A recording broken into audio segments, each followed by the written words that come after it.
Grande alliance internationale contre le terrorisme, c'est l'appel du G5 Sahel depuis Niamey au Niger. Réunis en sommet extraordinaire, les chefs d'État du G5 Sahel appellent à davantage de coopération mutuelle et internationale pour endiguer le péril djihadiste. Les précisions dans cette édition. La présidentielle au Burkina, c'est en 2020. Parmi les candidats déclarés figure Kadri Désiré Ouédraogo qui continue de mobiliser des soutiens pour la conquête du palais de Kossia. Il a reçu le soutien des jeunes de l'arrondissement 6 de Ouagadougou. Vous en saurez plus dans un instant. Des Burkinabés l'espéraient, leurs vœux ont été exaucés. Après le premier compact du Millennium Challenge, le gouvernement américain a une fois de plus sélectionné le Burkina parmi les pays éligibles à un second compact. L'enjeu est majeur pour le pays, vous allez le découvrir tout à l'heure. Voici les titres de votre 12h50. Bonjour et merci de suivre l'actualité sur LCA. Vous le savez sans doute, 2020 c'est demain, 2020 c'est déjà là et les élections, elles, se pointent à l'horizon. Le candidat Kadri Désiré Ouédraogo, pour sa part, poursuit sa course vers Kosiam. Et les jeunes de l'arrondissement 6 de Ouagadougou lui témoignent leur soutien. Le candidat, lui, accueille cet engagement avec satisfaction. C'était hier à Ouagadougou. Benjamin Kwame et Bachirou Sawadogo y étaient, ils nous font le point. Kadri Désiré Ouédraogo se prépare à petits pas pour les échéances électorales de 2020 au Burkina Faso. Après l'annonce de sa candidature en février dernier à Bobo Dioulasso, les voix d'engagement se lèvent pour un soutien indéfectible. Ce dimanche, c'était le tour de la jeunesse de l'arrondissement 6 de Ouagadougou d'affirmer avec conviction que le Premier ministre sous le régime de Blaise Compaoré est le candidat idéal qu'il faut au Burkina Faso en 2020. Vous avez été un homme intègre, vous êtes un homme de paix, un visionnaire, un rassembleur. Votre expérience, votre sens du devoir, votre amour pour la patrie, tous ces atouts et ces qualités en vous font de vous notre candidat idéal pour 2020. Vous êtes la personne idéale pour mener à bien la destination de notre pays en 2020. Dans ce soutien réaffirmé, la jeunesse de l'arrondissement 6 estime déjà que Kosiam est un acquis. Une nouvelle accueillie avec satisfaction par Kadri Désiré Ouédraogo qui demande justement aux jeunes d'avoir le goût de la rigueur dans le travail. Avec beaucoup de plaisir, parce que ma conception est que la jeunesse doit être le fer de lance de tout développement. C'est pourquoi nous tenons à ce que le Burkina Faso dispose d'une jeunesse courageuse, bien formée, moralement droite, pour prendre en charge les destinées de notre pays. J'ai été vraiment particulièrement heureux de constater que malgré les difficultés, la jeunesse de l'arrondissement 6 a pu surmonter tous les obstacles, sans frémir, jusqu'à ce que nous puissions avoir ce rassemblement.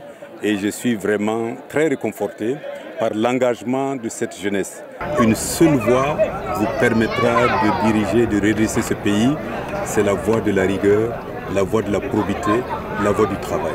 À l'occasion, l'ancien vice-gouverneur de la BCEAO est revenu sur la situation actuelle du Burkina Faso. KDO pense que le pays va mal au regard de la fragilisation de la cohésion sociale, de la corruption, du marasme économique et bien sûr l'insécurité. C'est pourquoi il estime qu'il est temps pour les Burkinabés de se réveiller et d'exprimer leur volonté de changement. Il invite donc les populations de l'arrondissement 6 à s'organiser et à militer pour sa victoire en 2020. Mais avec l'insécurité qui persiste, les élections auront-elles lieu? Tout le monde se pose cette question. Rien que ce week-end, par exemple, 7 personnes, dont 5 Kogluego, un gendarme à la retraite, un ancien conseiller municipal, ont été abattus à bout portant par une vingtaine d'hommes armés non identifiés. C'était le samedi dernier dans le village de Kantari, à 9 km de Kantiari, dans la Tapoa, la région de l'Est. Il ressort que les assaillants ont débarqué dans le dit village aux environs de 19 h. Ils ont pris pour cible les domiciles des Kogluego. Après leur forfait, ils ont emporté du bétail. Et hier, c'est le commissariat de police de Seitenga, localité située à 40 km de Dori dans le Sahel, qui a été attaqué par des hommes armés non identifiés. L'attaque a débuté aux environs de 15h30. La riposte des forces de l'ordre a permis de mettre en déroute les assaillants. Malheureusement, un policier est tombé pendant les échanges de tirs. Pour Bala Sakandé, cette montée de l'insécurité pourrait hypothéquer le processus électoral. Si l'insécurité et les attaques ne régressent pas, au nom de Dieu, il n'y aura pas d'élection. Une déclaration de Alassane Bala Sakandé faite le samedi dernier à Koudougou devant les forces vives du centre-ouest et qui fait couler déjà beaucoup d'encre et de salive. Est-ce une bourde? On ne saurait le dire pour l'instant. En tout cas, c'est une sortie du président de l'Assemblée nationale intervient quelques jours après que le président du Faso a confirmé le 11 décembre que les élections de 2020 se tiendront à bonne date. Wait and see. Les chefs d'État de la sous-région parient sur la force du G5 Sahel pour éradiquer le terrorisme dans la sous-région. Mais il reste à lui donner les moyens et renforcer ses capacités opérationnelles. Dans cette perspective, les dirigeants des 5 pays appellent à une grande alliance internationale contre le terrorisme. C'était à Niamey au cours d'un sommet extraordinaire. Gildas Da.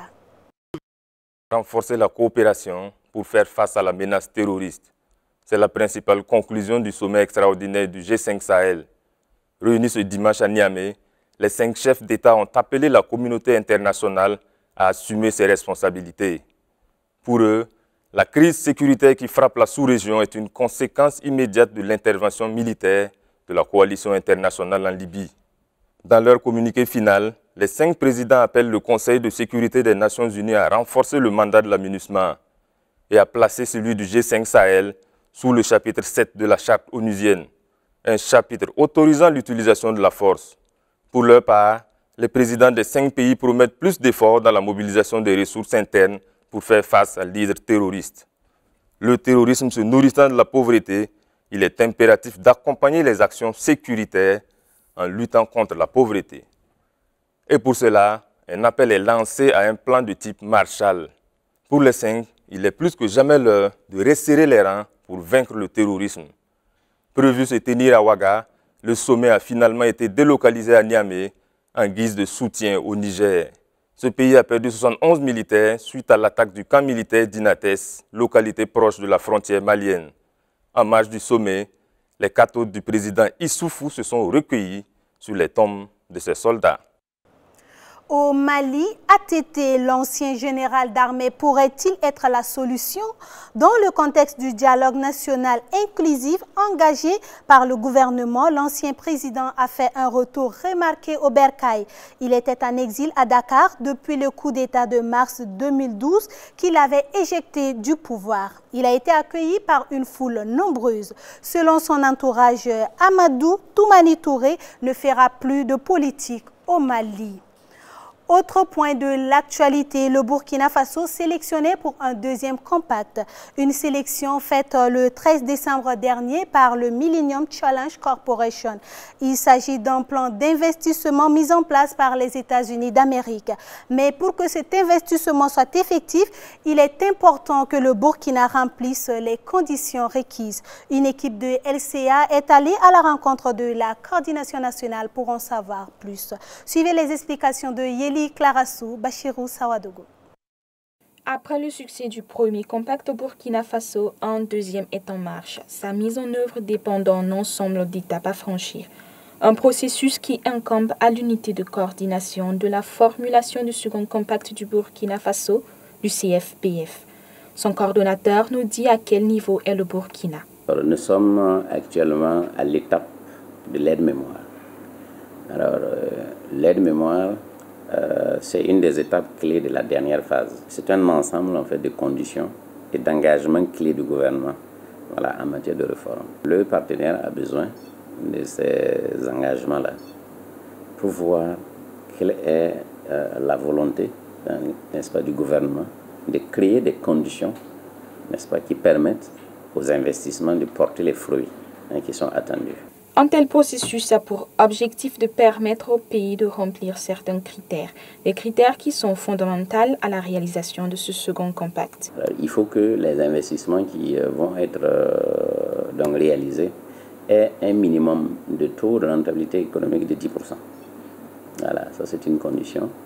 Alors, il faut également que ça puisse toucher donc, les utilisateurs de l'électricité, notamment les plus démunis.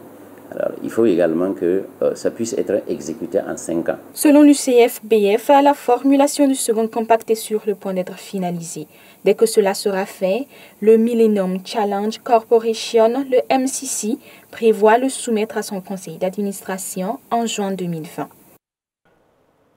Le second compact envisage investir dans les secteurs tels que l'électricité, ce qui va permettre sans doute de réguler et de renforcer les capacités du Burkina en termes de couverture au profit des consommateurs. Le coordinateur national de la formulation du second compact du Burkina Faso s'explique sur la question. Il s'exprime au micro de Yeli Klarassou Bachirou Sawadogo. On veut arriver donc à renforcer la gouvernance et la régulation du domaine de l'électricité. On veut que les différents acteurs puissent avoir leur capacité renforcée pour mieux jouer dans leur rôle dans le fonctionnement du secteur. On veut travailler à faire en sorte que nous ayons plus de capacité dans le domaine de la production de l'électricité, mais une électricité donc moins chère, c'est-à-dire on met l'accent sur les sources renouvelables ou les sources importées, dont l'électricité coûte moins cher par rapport donc, à l'électricité produite avec les sources thermiques. Tout autre chose à présent au Zimbabwe, l'épouse du vice-président Constantino Chiwenga arrêtée pour corruption. C'était le samedi dernier. Mary Mubengwa est interpellée dans le cadre d'une enquête pour fraude et blanchiment d'argent d'un montant estimé à $1 million, soit plus de 500 millions de francs CFA. L'épouse du général Chiwenga est par ailleurs accusée d'avoir menti à un juge sur la nature de son contrat de mariage. Selon la commission zimbabwéenne anticorruption, elle devait être présentée à un juge en début de cette semaine.